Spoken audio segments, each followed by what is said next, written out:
अस्सलाम वालेकुम दोस्तों। सिंधी अदब जी दुनिया में भली कार दोस्तों शामिल कयूं था ओ हेनरी जी कहानी हिक जहिड़ो दर्द, जंहिंजो संदीकार आहे मुमताज़ लोहार साहब। चोर टपो ॾेई दरीअ खां अंदरि आयो। के घड़ियूं साह पटण लाइ ॼमी वियो। बुट ॿधल चोर घर जे सामान मां कुझु खणण खां अॻु थोरो साह ज़रूरु पटींदो आहे। चवंदा आहिनि घर जो भाग दरवाज़े मां ई सुञाणबो आहे। चोर बि हिक ई नज़र में ॼाणे वरितो त मालकिण हिन महिल कंहिं होटल में कंहिं मुख़लिस दोस्त सां वेठी रोअंदी हूंदी त अञा ताईं हिन जे दिलि खे को बि सम्झी न आहे सघियो। कंहिं बि हिन जे ॾुख खे पंहिंजो न सम्झो। चौथी मंज़िल जे साम्हूं वारी दरियुनि मां एॾी राति जो रोशनीअ जो मतिलबु हीउ हुयो त घर जो मालिक घर अची चुको हो ऐं हाणे जल्दी में बल्ब विसाए सुम्ही पवंदो। सेप्टेम्बर जो महीनो अहिड़ो हूंदो आहे जो माण्हू होटलनि, कैफ़े ऐं छोकिरियुनि जी छांव में हूंदा आहिनि ऐं पंहिंजी घर वारनि खां अॻु घर अची उन्हनि जो इंतज़ारु करणु वेहंदा आहिनि। हीउ चोर सेखड़ाट ऐं अनजान क़िस्म जो हुयो। अहिड़े क़िस्म जो चोर छेगरो हूंदो आहे ऐं ख़ासि चोरनि वांगुरु न हूंदो आहे जेके ठाठ ठोंगर सां रहंदा आहिनि, ख़ूबसूरत लिबास पाईंदा आहिनि, सुठनि होटलुनि में अचु वञु हूंदी अथनि, दीवारुनि ते रंग करे ॾियणु ऐं फर्नीचर जी मरमत जे बहाने घर जांचींदा आहिनि ऐं मौक़ो मिलंदे ई पंहिंजी कार्रवाई करे वठंदा आहिनि। अख़बारूं अहिड़नि वाक़िअनि सां भरियल हूंदियूं आहिनि। उन्हनि जूं ऐं उन्हनि जी ज़ालुनि जूं तस्वीरूं ऐं कॾहिं वरी प्रेमिकाउनि जूं तस्वीरूं छपिबियूं आहिनि। ईअं हू घर वेठे हीरो बणिजी वेंदा आहिनि। मगर ही उन क़िस्म जो चोर न हो, हेठें दर्जे जो चोर हो। उन जो रूप वॾनि चोरनि जहिड़ो न हो, न टार्च, न निकाब, न वरी बिना आवाज़ वारो बूट। बसि सादो सभा जो चोर हुयो। वात में चीगम पए चॿाड़ियईं। फर्नीचर ते दज़ चढ़ियल हुई। चोर खे हिन घर मां कंहिं वॾे खज़ाने मिलण जी उमेद कान हुई। हाणे हिन जी मंज़िल रंगीन हल्की रोशनीअ वारो उहो कमिरो हो जंहिंमें घर धणी आराम करे रहियो हो। उतां कंहिं वाच, कुझु खुलियल पैसा या अहिड़े कंहिं ॿिए सामान जे मिलण जी उमेद हुई। हिन दरी खुलियल ॾिठी त हलियो आयो। चोर आहिस्ते आहिस्ते दरवाज़ो खोलियो। हल्की रोशनी हुई ऐं घर धणी सुतल हुयो। सिंगार जी टेबल ते केतिरियूं ई शयूं बेतरतीब पयूं हुयूं। कुझु ॿीणा थियल नोट, वाच, चाॿियूं ऐं ढेंगला ऐं ॿियो अहिड़ो सामान जंहिंजो इम्कान हुयो। वाच, चाॿियूं, विसामियल सिगरेट, वारनि वेहण जा गुलाबी रबड़, किल्प ऐं हिकु बोतल सोडा जी, सुबुह जे लाइ कुझु बिस्किट। चोर सिंगार जी टेबल तां वधियो, मगर सुतल शख़्स पासो वराए जागी पियो ऐं अखियूं खोलियाईं। हिन खाॿो हथु विहाणे जे हेठां ॾेई कुझु ॻोल्हणु चाहियो। चुप लेटियो रहो, चोर खेसि आहिस्ते चयो। हिन चोर जे हथनि में पिस्तौल ॾिठो, उन करे चुपचाप बेवस बणियो सुम्हियो रहियो। हाणे पंहिंजा ॿई हथ मथे कर। चोर जो लहजो हुकुम वारे अंदाज़ में हुयो। हुन शख़्स खे नंढड़ी ॿुची ॾाढ़ी रखियल हुई, जहिड़ो हरू भरू ॾंद कढी खिलंदड़ डॉक्टरनि जी हूंदी आहे। हू थकल ऐं ड्रिनल थी नज़र आयो।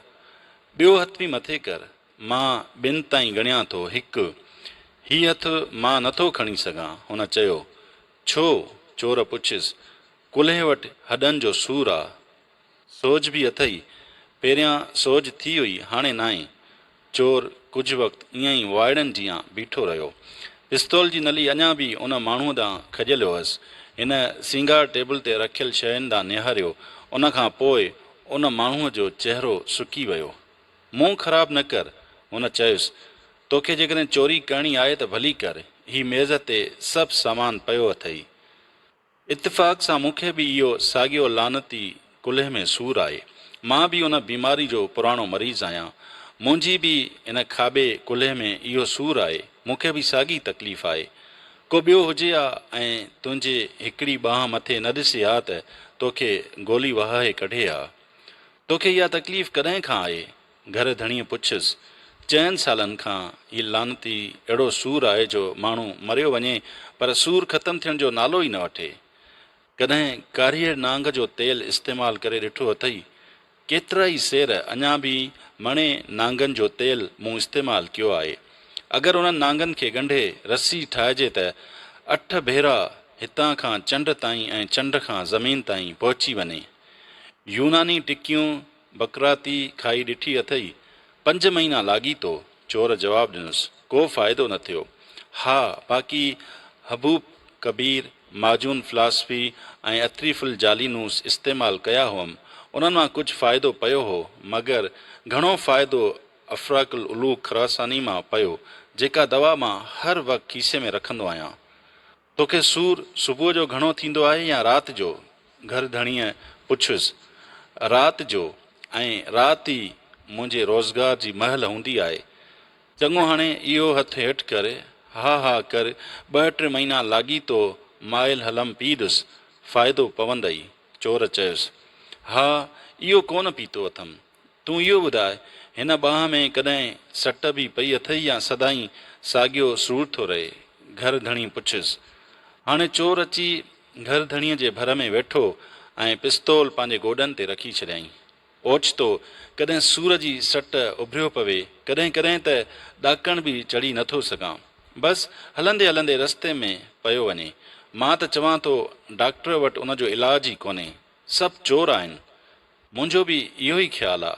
1000 रुपया डॉक्टरनि खे खारायमि, का घड़ी आराम कोन्हे।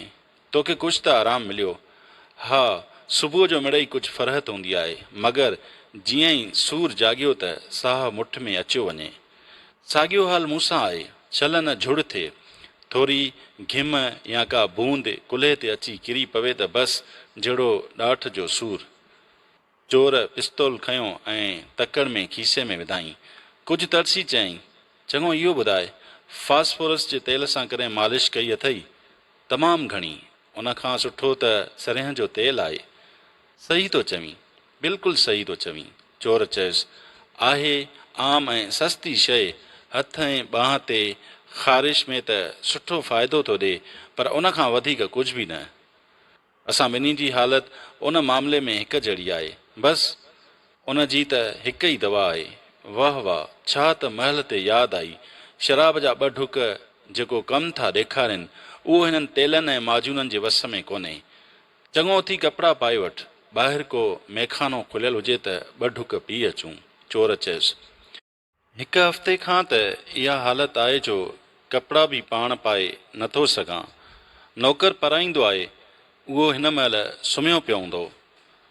उन जी ॻणती न कर, मां थो कपिड़ा पारायां, रुगो थोरी हिमत करे बिस्तरे मां निकिरी अचु। हिकदमि घर धणीअ खे हिकु ॻाल्हि यादि आई। पंहिंजी ॾाड़ीअ ते हथु रखी चयईं, अजीब ॻाल्हि आहे, अकुल कम ई नथो करे। ही वटि पंहिंजी कमीस।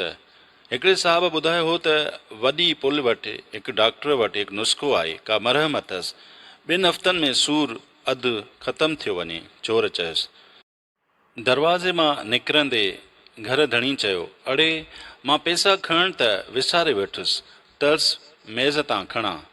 न, चोर इन खां बांह खां रोकींदे चयो, मूं वटि पैसा आहिनि, ॻणती न कर, तोखे सरह जे तेल में लौंग विझी मालिश बि करियां थो।